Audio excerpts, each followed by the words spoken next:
James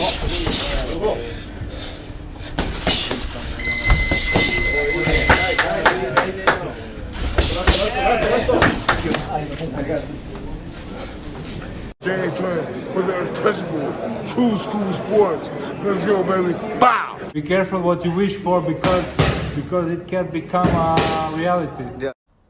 The untouchable True School Sports Empire proudly presents something the boxing game's missing. Hey, what's going on? It's your boy BT, and I came here to talk some boxing with the thousands of True School Sports. All right, so look, guys, I've made all these videos about Japanese fighters, and it came to my attention when I was looking through my archive that I never gave this fighter right here his own video, so I'm gonna go ahead and do that. I feel like being in Japan, I'm in a great place to do that, and that's none other than a guy that I think you can make an argument from a popularity standpoint, from just an attention standpoint, from just being a cash cow standpoint. He might be the biggest athlete combat sports-wise in Japan, and he might be just as big, if not bigger than the monster Naya Inoue, and that's none other than Tenshin Nasukawa. You know, first and foremost, much respect to Tenshin Nasukawa. He's an exceptional athlete. I mean, this is a guy that has already become he's had a Hall of Fame career in kickboxing. 42-0 with 28 knockouts as a kickboxer.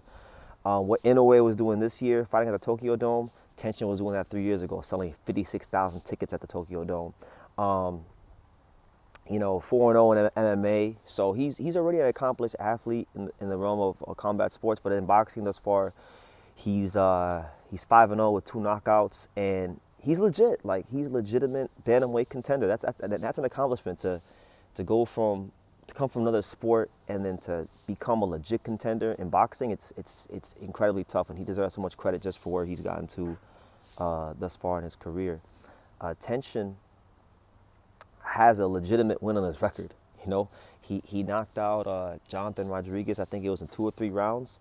And Jonathan Rodriguez is a good fighter. He looked like he was really headed towards title contention about a year ago. You know, he's had some tough losses against Vargas and Tenshin back to back, but he's a good fighter, credible fighter, someone with a lot of skills, and Tenshin just beat the brakes off of him. So that was a statement victory from Tenshin.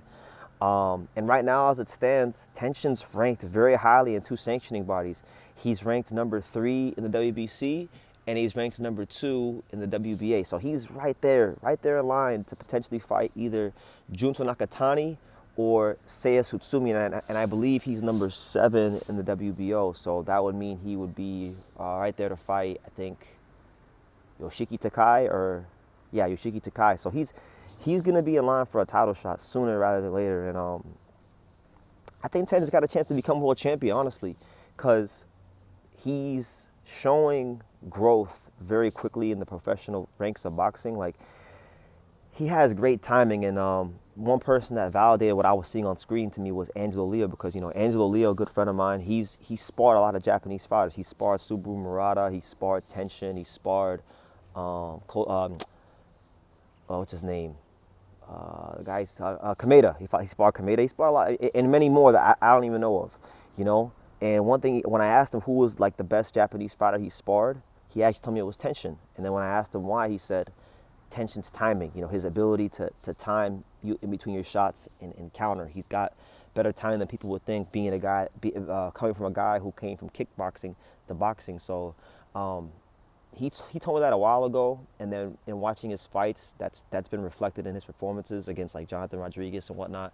So Tenshin, to me, he's adapting very well, and I think he's got world title potential. Tenshin's a freak athlete. I mean, this is a guy that had over 100 amateur kickboxing fights before he was even 15. He had, I checked his record, he had 99 wins, 5 losses, and I think 2 or 3 draws, something like that, before he was 15 years old. So he knows about smoke. He knows about, you know, being in fights, whether it be boxing, kickboxing, or whatever the case may be. But in America, most Americans only know Tenshin because he fought Floyd Mayweather. But that tells you the star power he has, that he could even lure a guy like Floyd Mayweather to come to Japan, you know. So I think there's a lot of potential. I think, you know, as far as what I think could be the most exciting fight in the division for him, obviously I think Junto and him could be very exciting. But style-wise, I think him and Seiya Tsutsumi for 2025 would be just an amazing fight. Tsutsumi as we all know, as I interviewed him recently, go check that interview out on True School Sports if you haven't already. Tsutsumi has a very relentless pressure style, and we all know that in boxing style matchups, the pressure fighter versus the counter puncher is always a fun occasion, and I think that this will be no different. And it will give Tenshin a chance to see what he could do against that style. I've seen this guy chew up counter punchers like Takuma Inoue and rest in peace to him, Kazuki Anaguchi. And so I'd like to see Tenshin try his hand and try his luck at Seiya Tsutsumi and see how it goes for him. That'd be a great fight. But this guy, I think, is one of the most interesting figures in boxing, not just Japanese boxing, but boxing, just because of what he did in kickboxing and everything he's already accomplished without boxing. But then now to come to boxing and to get to the contender level and be a legitimate contender in a pretty good weight class, it says a lot about him. So yeah, let this be the start. I mean, I've talked about him here and there in other videos with other Japanese fighters, but this is his first thing in the video. So he's in the True School Sports rotation of videos now. So I'm definitely gonna make it a thing to really cover his career, with more attention to detail. So yeah, those are just my thoughts on Tenshin. Very educated counterpuncher, great athlete, someone that I think is going to get a world title shot. And like economically speaking, I'm not sure what the paydays of the purses are, but I would be led to believe, because of Tenshin's popularity from kickboxing and all the casual fans he does have here in Japan, that would have to bode well for anybody in the weight class, like a Nakatani or Seiya Tsutsumi or Yoshiki Takai or Ryosuke Nishida. They would all benefit from Tenshin's ability to sell tickets. He sold 56,000 tickets, not this year like Inoue, but 3 years ago when he was kickboxing, he sold 56,000 tickets in the Tokyo Dome. So this dude has real star power. He's really moving the needle like that, and in 2025, it's a good possibility that he could be a bantamweight world champion like all the other Japanese fighters. So we'll keep our eyes on Tenshin. You guys let me know what you think in the comments down below. Make sure you guys take the time to subscribe. Like I say in every single one of these videos, you can love me or you can hate me, but I'm just a kid from Daniel. So until next time, take care, guys. Thank you for watching another video on the untouchable True School Sports Empire. For more great boxing content just like this, make sure you guys click right over here. Keep watching my boy BT put on the best interviews out here.